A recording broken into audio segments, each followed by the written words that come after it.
నమస్కారం. ఘంటారావానికి స్వాగతం. ముందుగా ప్రధాన అంశాలు. విద్యుత్ రంగంపై నేడు ప్రభుత్వం శ్వేతపత్రం మధ్యాహ్నం విడుదల చేయనున్న సీఎం.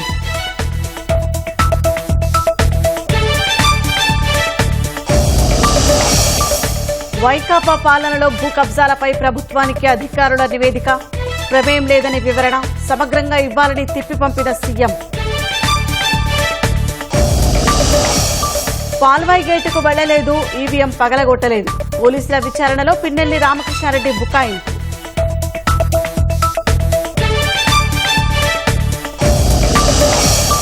జమ్మూ కశ్మీర్ కఠువా జిల్లాలో ఉగ్రఘాతుకం, ముష్కరుల కాల్పుల్లో అమరులైన 5 జవాన్లు.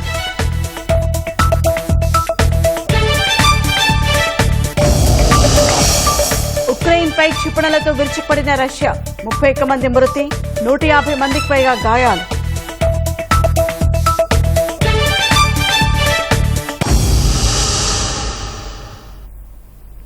విద్యుత్ రంగంపై శ్వేతపత్రాన్ని ముఖ్యమంత్రి చంద్రబాబు ఇవాళ విడుదల చేయనున్నారు. మధ్యాహ్నం 3 గంటలకు సచివాలయంలో ఆయన విద్యుత్ శాఖపై శ్వేతపత్రాన్ని విడుదల చేస్తారు. గత ప్రభుత్వం విద్యుత్ రంగంలో అనేక అక్రమాలకు పాల్పడిందన్న ఆరోపణలు ఉన్నాయి. గత తెలుగుదేశం ప్రభుత్వం చేసుకున్న పీపీఏ ఒప్పందాలను రద్దు చేసి అధిక ధరలకు కొనుగోలు చేసిందన్న విమర్శలున్నాయి. వీటన్నింటితో పాటు ప్రస్తుత పరిస్థితిపై ప్రభుత్వం శ్వేతపత్రం విడుదల చేయనుంది.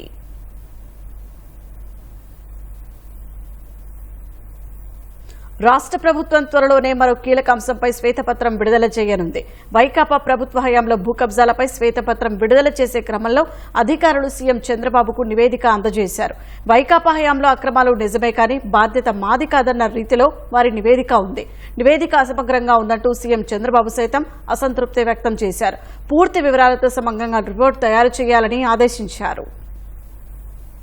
గత 5 ఏళ్ల వైకాపా పాలనలో ఆ పార్టీ నాయకుల భూ కబ్జాలు, విశాఖలో దసపల్లా వంటి విలువైన స్థలాల అన్యాక్రాంతం, ఎసైన్డ్ భూములపై శాశ్వత హక్కుల పేరుతో అక్రమాలు, సహజ వనరుల దోపిడీ వంటి అంశాలపై ప్రభుత్వం త్వరలో శ్వేతపత్రం విడుదల చేయనుంది. దీనిపై ముఖ్యమంత్రి చంద్రబాబు సోమవారం సచివాలయంలో మంత్రులు కొల్లు రవీంద్ర, అనగాని సత్యప్రసాద్, టీజీ భరత్ తో కలిసి ఆయా శాఖల అధికారులతో సమీక్షించారు. ఏపీ భూ హక్కు చట్టం, రీసర్వే, విద్యుత్ సంస్థలు, వైకాపా కార్యాలయాలకు భూముల కేటాయింపు, పేదలకు సెంటు స్థలాలు, రెవెన్యూ వ్యవహారాల్లో వైకాపా నాయకుల జోక్యం వంటి అంశాలపై అధికారులు రూపొందించిన నివేదికను ఆయన పరిశీలించారు.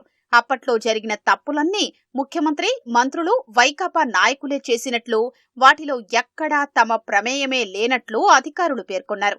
నివేదిక సమగ్రంగా లేదంటూ చంద్రబాబు అసంతృప్తి వ్యక్తం చేశారు. పూర్తి వివరాలతో మరింత లోతుగా తయారు చేయాలని ఆదేశించారు. శాఖలో రామానాయుడు స్టూడియో భూముల్ని నిబంధనలకు విరుద్ధంగా రెసిడెన్షియల్ కేటగిరీలోకి మార్చారని అధికారులు నివేదికలో పేర్కొన్నారు. వివాదాస్పద సిబిసి, ఎన్సీ భూముల్లో వైకాపా మాజీ ఎంపీ ఎంవీవీ సత్యనారాయణ భవన నిర్మాణ ప్రాజెక్టుకు అనుమతులు ఇచ్చినట్లు వెల్లడించారు. 65 కోట్ల రూపాయల విలువైన టీడీఆర్ బాండ్లు జారీ చేశారని తెలిపారు. ఎన్సీసీ, దసపల్లా, హయగ్రీవ భూములు స్వాహా చేశారని పేర్కొన్నారు. శారదా పీఠానికి కొత్త వలసలో అత్యంత విలువైన 15 ఎకరాల భూమిని ఎకరం ₹1 చొప్పున కేటాయించినట్లు అధికారులు నివేదికలో తెలిపారు. కేటాయింపు జరిగి 20 ఏళ్లు దాటిన ఎసైన్డ్ భూములపై యాజమాన్య హక్కులు కల్పించేలా వైకాపా ప్రభుత్వం చేసిన చట్టం మేరకు 9,93,284 ఎకరాల్ని 22A జాబితా నుంచి తప్పించినట్లు అధికారులు తమ నివేదికలో స్పష్టం చేశారు. ఆ భూముల్ని పేదల నుంచి వైకాపా నాయకులు తక్కువ ధరకు కొట్టేశారని వివరించారు. నీతి ఆయోగ్ ప్రతిపాదించిన నమూనా టైటిలింగ్ యాక్ట్ స్ఫూర్తికి భిన్నంగా వైకాపా ప్రభుత్వం ల్యాండ్ టైటిలింగ్ చట్టాన్ని రూపొందించిందని అధికారులు పేర్కొన్నారు. ఆ చట్ట నిబంధనలతో ప్రజల భూములకు రక్షణ ప్రశ్నార్థకం కానుందని తెలిపారు. ప్రమాదకరమైన ఈ చట్టాన్ని మరే రాష్ట్ర ప్రభుత్వమూ తీసుకురాలేదని గుర్తు చేశారు. భూముల రీసర్వే నిర్వహణకు సమయం ఇవ్వనందున తుది రికార్డుల్లో అనేక తప్పులు దొర్లాయని అధికారులు నివేదికలో పేర్కొన్నారు. పట్టాదారు పాస్ పుస్తకాలపై జగన్ ఫోటోలు వేయడాన్ని నివేదికలో ప్రస్తావించారు.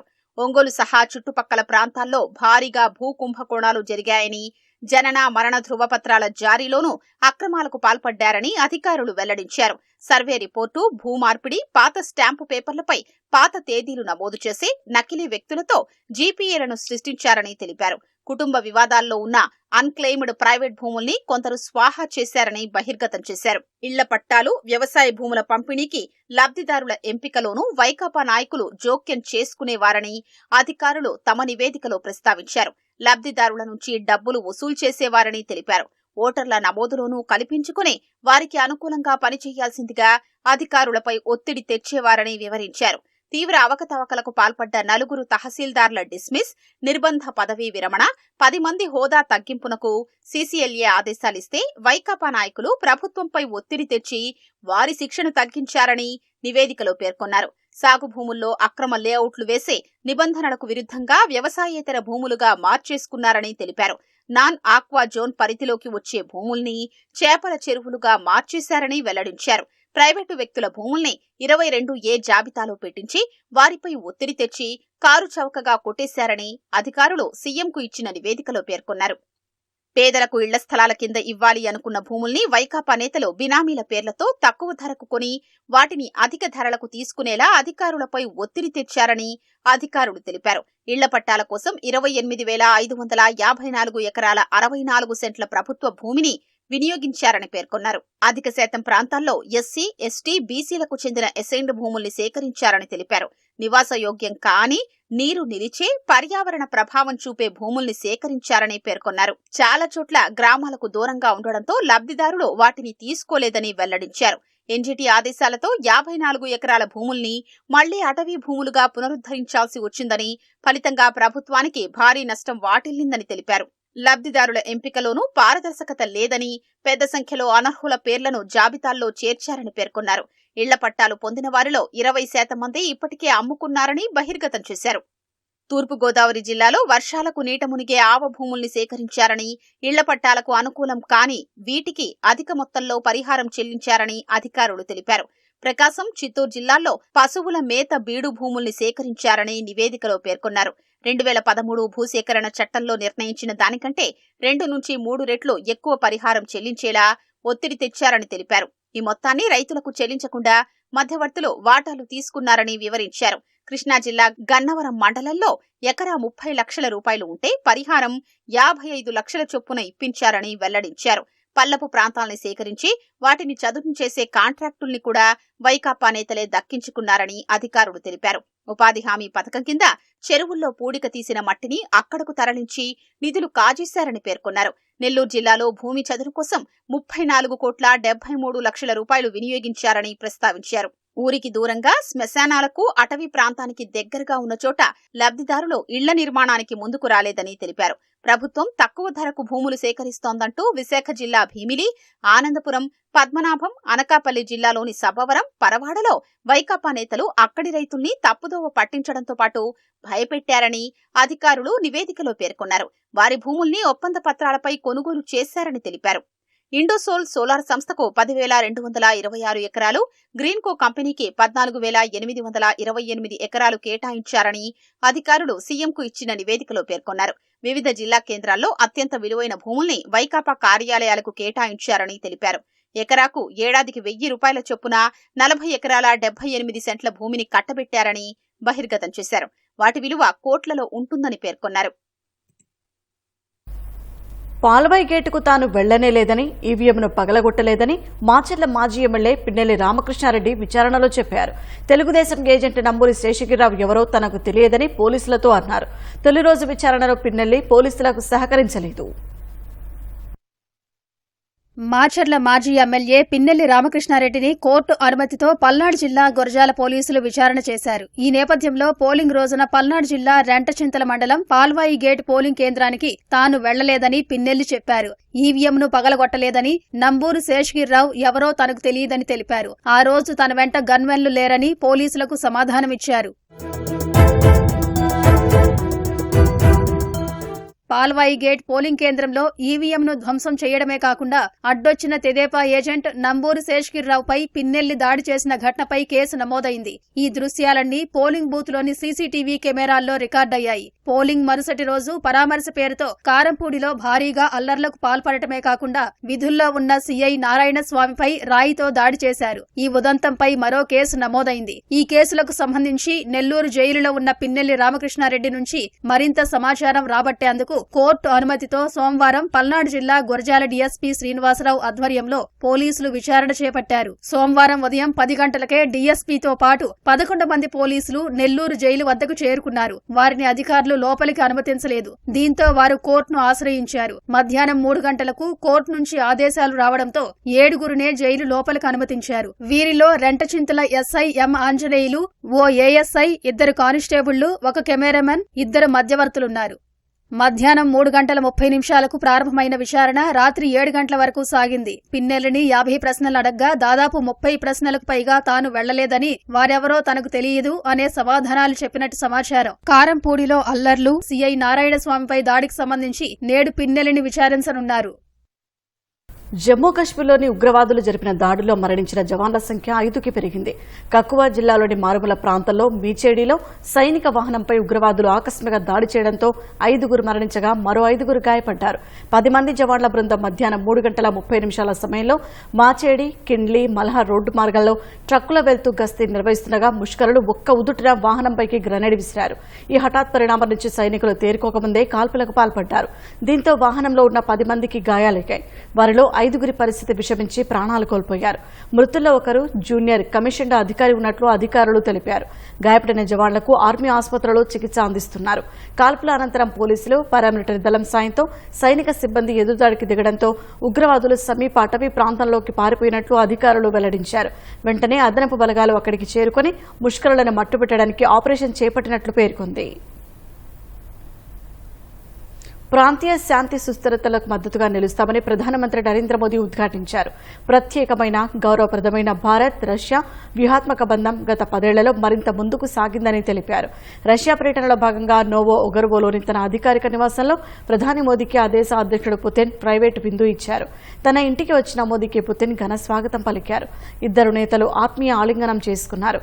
ఇంధన, భద్రత, వాణిజ్యం, పెట్టుబడులు, ఆరోగ్యం, విద్య, సంస్కృతి, పర్యాటక వంటి రంగాలతో పాటు ప్రజల మధ్య సాంస్కృతిక బంధం విస్తృతమైందని ప్రధాని మోదీ అన్నారు. ఉక్రెయిన్పై రష్యా క్షిపణుల వర్షం కురిపించింది. రాజధాని క్యూలోని చిన్నారుల ఆసుపత్రిపై దాడి చేసింది. ఈ ఘటనలో మొత్తం 31 మంది మరణించారు. 154 మంది గాయపడ్డారు. అత్యాధునిక కింజాల్ రాకెట్లను రష్యా ప్రయోగించినట్లు ఉక్రెయిన్ వాయుసేన ఆరోపించింది. ఉక్రెయిన్లోని 5 నగరాలను లక్ష్యంగా చేసుకుని రష్యా భీకర క్షిపణి దాడి చేసింది. మొత్తం 40 క్షిపణులను ప్రయోగించింది. అవి అపార్ట్మెంట్లు, ప్రభుత్వ భవనాలను లక్ష్యంగా చేసుకున్నాయని ఉక్రెయిన్ అధ్యక్షుడు జెలెన్స్కీ వెల్లడించారు. వాటిలో 30 క్షిపణులను అడ్డుకున్నామని తెలిపారు. ఈ వ్యవహారంపై ప్రపంచ దేశాలు మౌనంగా ఉండకూడదని, రష్యా ఏం చేస్తుందో అందరూ చూడాలని సామాజిక మాధ్యమాల వేదికగా పేర్కొన్నారు. రష్యా దాడితో ఆసుపత్రిని తాత్కాలికంగా మూసివేశారు. దీంతో పిల్లలను తీసుకుని తల్లులు ఇతర ఆసుపత్రులకు వెళ్లారు. మరికొందరు సాయం కోసం ఆసుపత్రి వద్దే ఎదురు చూస్తున్నారు. ఆసుపత్రిపై దాడిని చెక్ రిపబ్లిక్తో పాటు జర్మనీ ఖండించాయి. అనంతపురం జిల్లా ఉరవకొండ మండలం అమిద్యాలలో విద్యుదాఘాతంతో యువ రైతు మృతి చెందాడు. గ్రామానికి చెందిన భాస్కర్ అనే రైతు వ్యవసాయం చేస్తూ కుటుంబానికి తోడుగా ఉంటున్నాడు. సోమవారం రాత్రి గ్రామ శివారులోని పొలం వద్దకు వెళ్లి విద్యుత్ ఉప కేంద్రం ఎదురుగా ఉన్న నియంత్రిక వద్ద ఫ్యూజ్ వేస్తుండగా షాక్కు గురయ్యాడు. స్పృహ తప్పి పడి ఉన్న అతన్ని స్థానికులు, కుటుంబ సభ్యులు చికిత్స కోసం ఆటోలో ఉరవకొండ ప్రభుత్వ ఆసుపత్రికి తీసుకెళ్లారు. పరీక్షించిన వైద్యులు అప్పటికే మృతి చెందినట్లు నిర్ధారించారు. అయితే యువకుడి మృతిపై కుటుంబ సభ్యులు అనుమానం వ్యక్తం చేస్తున్నారు. కొందరు ఉద్దేశపూర్వకంగా ఈ పని చేశారంటూ ఆరోపించారు. పోలీసులు వివరాలు సేకరించి దర్యాప్తు చేస్తున్నారు. ప్రపంచ చరిత్రలోనే అత్యధిక ఉష్ణోగ్రతలు నమోదైన నెలగా జూన్ నిలిచింది. గత నెలలో చాలా దేశాల్లో 50 డిగ్రీల సెల్సియస్కు పైగా గరిష్ట ఉష్ణోగ్రతలు నమోదు కావడం సహా తీవ్రమైన వేడిగాలులు కోట్లాది మంది ప్రజలపై ప్రభావం చూపాయి. వాతావరణ మార్పులు ప్రమాద ఘంటలు మోగిస్తున్నాయనేందుకు ఇది తీవ్రమైన హెచ్చరిక అని ఐరోపా సమాఖ్య ప్రకటించింది. ప్రపంచ దేశాలు తక్షణమే అప్రమత్తమై కర్బన ఉద్గారాలను తగ్గించేందుకు నడుం బిగించాలని హెచ్చరించింది. వాతావరణ మార్పుల కారణంగా ప్రపంచ ఉష్ణోగ్రతలు అంతకంతకు పెరుగుతూనే ఉన్నాయి. ఇప్పటికే గరిష్ట ఉష్ణోగ్రతలతో పలుచోట్ల అతివృష్టి, మరికొన్ని చోట్ల అనావృష్టి, బడబాగ్ని వంటి విపరిణామాలు చోటు చేసుకుంటూనే ఉన్నాయి. తాజాగా ఐరోపా సమాఖ్యకు చెందిన వాతావరణ విభాగం ఆందోళనకరమైన అంశాలను వెల్లడించింది. రికార్డు స్థాయి గరిష్ట ఉష్ణోగ్రతలకు సంబంధించి గత జూన్ నెల అన్ని రికార్డులను బద్దలు కొట్టినట్లు వివరించింది. 5 ఖండాల్లోని కోట్లాది ప్రజలు గత నెలలో అధిక ఉష్ణోగ్రతలతో అల్లాడిపోయారని Copernicus climate change service C3S పేర్కొంది. పారిశ్రామిక విప్లవం కంటే ముందు సరాసరితో పోలిస్తే వరుసగా 13వ నెల రికార్డు స్థాయిలో 1.5 డిగ్రీల సెల్సియస్ మేర అధిక ఉష్ణోగ్రతలు నమోదైనట్లు ప్రకటించింది. C3S శాస్త్రవేత్తల అంచనా ప్రకారం గతేడాది జూన్ నుంచి ఈ జూన్ వరకు ప్రతి నెల నిప్పుల కుంపటిని తలపించింది. 2015లో ఐక్యరాజ్య సమితి ప్యారిస్ లో నిర్వహించిన వాతావరణ మార్పుల సదస్సులో ప్రపంచ ఉష్ణోగ్రతల్లో పెరుగుదలను 1.5 డిగ్రీలకు పరిమితం చేయాలని ప్రపంచ నేతలు నిర్ణయించారు. వరదలు, కరువులు, భీకర అగ్ని ప్రమాదాల వంటి విపరిణామాలను తగ్గించాలంటే ఇది తప్పనిసరని తీర్మానించారు. అయితే ఆ లక్ష్యం ఇప్పటికే చేరుకున్నట్లు ఐరోపా సమాఖ్య వాతావరణ విభాగం ప్రకటించింది. కార్బన్ డయాక్సైడ్, మీథేన్ వంటి కర్బన ఉద్గారాలు పెరుగుదల వల్లే ఉష్ణోగ్రతలు అమాంతం పెరుగుతుండగా గత నెలలో సరాసరిన గాలిలో ఉష్ణోగ్రతలు 16.6 డిగ్రీల సెల్సియస్ మేర పెరిగాయి. ఇది 1991-2020 మధ్య కాలంలో సరాసరి కంటే 0.67% మేర ఎక్కువని ఐరోపా సమాఖ్య వాతావరణ విభాగం వెల్లడించింది. గతేడాది జూన్లో నిర్దేశించుకున్న లక్ష్యం కంటే 0.14 డిగ్రీల సెల్సియస్ ఎక్కువ ఉన్నట్లు వివరించింది. గత 13 నెలల్లో ఎల్నినో ప్రభావానికి కూడా ఇదో కారణమని పేర్కొంది. ఈ పరిస్థితులపై ఐరోపా సమాఖ్య వాతావరణ విభాగం ఆందోళన వ్యక్తం చేసింది. అధిక ఉష్ణోగ్రతల కట్టడికి నిర్దేశించుకున్న లక్ష్యాలు త్వరలోనే బద్దలవడం ఖాయంగా కనిపిస్తోందని తెలిపింది. జూన్ నెలలో సముద్ర ఉపరితలంపై ఉష్ణోగ్రతలు కూడా రికార్డు స్థాయిలో పెరిగాయని వెల్లడించింది. ఫలితంగా చాలా దేశాలు తీవ్రమైన వేడి, భీకరమైన వరదలు, తుపానులను ఎదుర్కోవాల్సి వచ్చిందని గుర్తు చేసింది.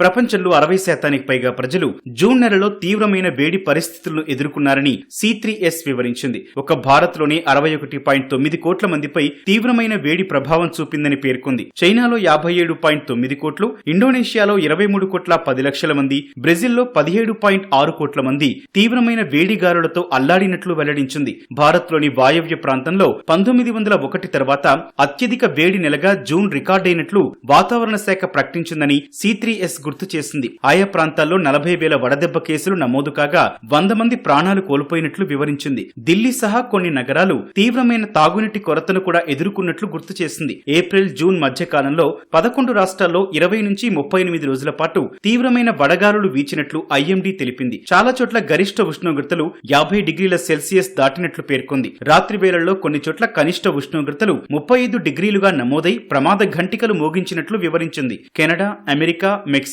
బ్రెజిల్, సైబీరియా, మధ్యప్రాచ్యం, ఉత్తరాఫ్రికా, అంటార్కిటికాలోనూ అధిక ఉష్ణోగ్రతలతో ప్రజలు విలవిల్లాడిపోయారు. ఈ పరిణామాల నుంచి గుణపాఠాలు నేర్చుకోవాల్సిన ఆవశ్యకత ఏర్పడగా తక్షణమే ప్రపంచ దేశాలు మేల్కొని కర్బన ఉద్గారాల కట్టడికి పటిష్ట చర్యలు చేపట్టాలని C3S డైరెక్టర్ కార్లో బ్యూటెంపో సూచించారు.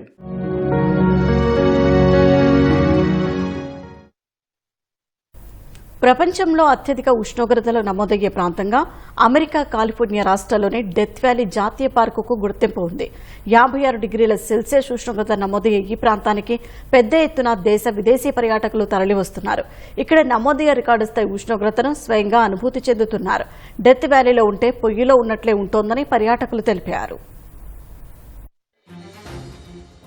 భూమి మీదనే ఎక్కువ ఉష్ణోగ్రతలు నమోదయ్యే ప్రాంతంగా అమెరికా కాలిఫోర్నియాలోని డెత్ వ్యాలీ జాతీయ పార్కుకు గుర్తింపు ఉంది. అక్కడ గరిష్టంగా 128 డిగ్రీల ఫారెన్హీట్ ఉష్ణోగ్రతలు రికార్డవుతుంటాయి. అంతర్జాతీయ వాతావరణ సంస్థల నివేదిక ప్రకారం ఇటీవల అక్కడ 54.4 నుంచి 56 డిగ్రీల సెల్సియస్ వరకు ఉష్ణోగ్రతలు నమోదయ్యాయి. ఇప్పటికే అమెరికా వ్యాప్తంగా హీట్ వేవ్ ప్రజలను ఉక్కిరిబిక్కిరి చేస్తుండగా అత్యంత వేడిని స్వయంగా అనుభవించేందుకు ప్రపంచ నలుమూలల నుంచి అనేక మంది పర్యాటకులు డెత్ వ్యాలీ తరలి వస్తున్నారు. తమకు తాము ఈ రికార్డు వేడిని అనుభూతి చెందుతున్నారు. డెత్ వ్యాలీకి వెళ్లవద్దని అనేక మంది హెచ్చరించినా తాను రికార్డు వేడిని స్వయంగా అనుభూతి చెందేందుకు వచ్చినట్లు ఆండ్రియా కరుణానాయక్ అనే పర్యాటకురాలు తెలిపారు.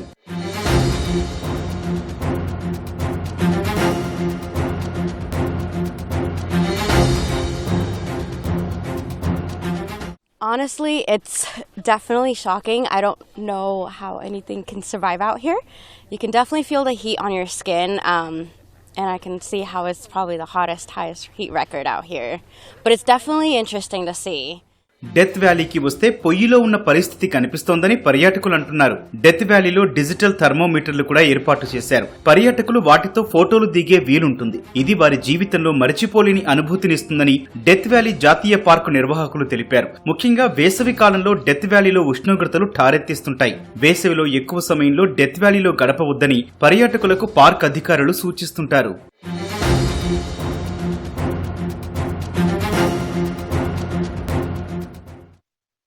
పట్టెసీమను ఒట్టిసీమగా హేళన చేశారు వైకాపా పాలకులు. గత ఏడాది తప్ప అంతకుముందు 4 ఏళ్లు పట్టెసీమను అటకెక్కించారు. కృష్ణానదిలో నీరు లేక తాగడానికి సాగుకు కటకటలాడాల్సి వచ్చింది.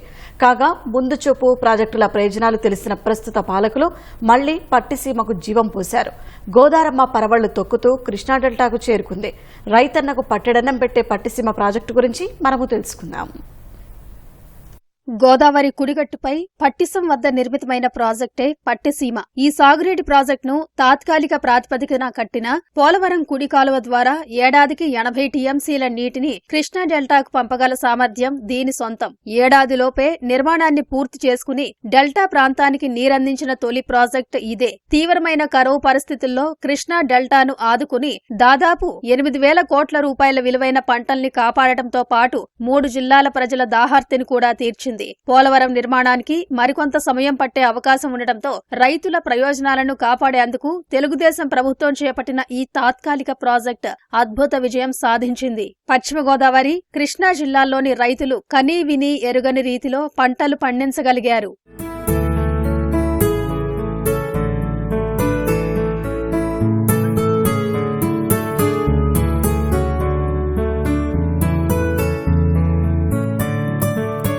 పట్టిసీమ ప్రాజెక్టు వద్ద 24 పంపులను ఏర్పాటు చేశారు. 1,360 కోట్ల రూపాయల ఖర్చుతో చేపట్టిన ఈ ఎత్తిపోతల ప్రాజెక్టు ద్వారా గోదావరి జలాలు ఇబ్రహీంపట్నంలోని పవిత్ర సంగమం వద్ద కృష్ణానదిలో కలుస్తున్నాయి. ప్రకాశం బ్యారేజీకి వచ్చి చేరడం ద్వారా కృష్ణా డెల్టాలో తాగు, సాగునీటి అవసరాలను తీరుస్తున్నాయి. 2015 మార్చి 29న శంకుస్థాపన చేసిన ఈ ప్రాజెక్టు కేవలం 11 నెలల్లోనే పూర్తయింది. వేగంగా పూర్తయిన సాగునీటి ప్రాజెక్టుల్లో ఆసియాలోనే మొదటి స్థానంలో నిలిచింది. లిమ్కా బుక్ ఆఫ్ రికార్డుల్లోనూ స్థానం సాధించింది. వాస్తవానికి శంకుస్థాపన జరిగిన 6 నెలల్లోనే తొలి పంపు పనిచేయడం ప్రారంభమైంది. 2015 ఆగస్టు 15న ఈ ప్రాజెక్టులోని తొలి పంపును స్విచ్ ఆన్ చేసి నీటిని పోలవరం కుడి కాలువలోకి ఎత్తిపోశారు.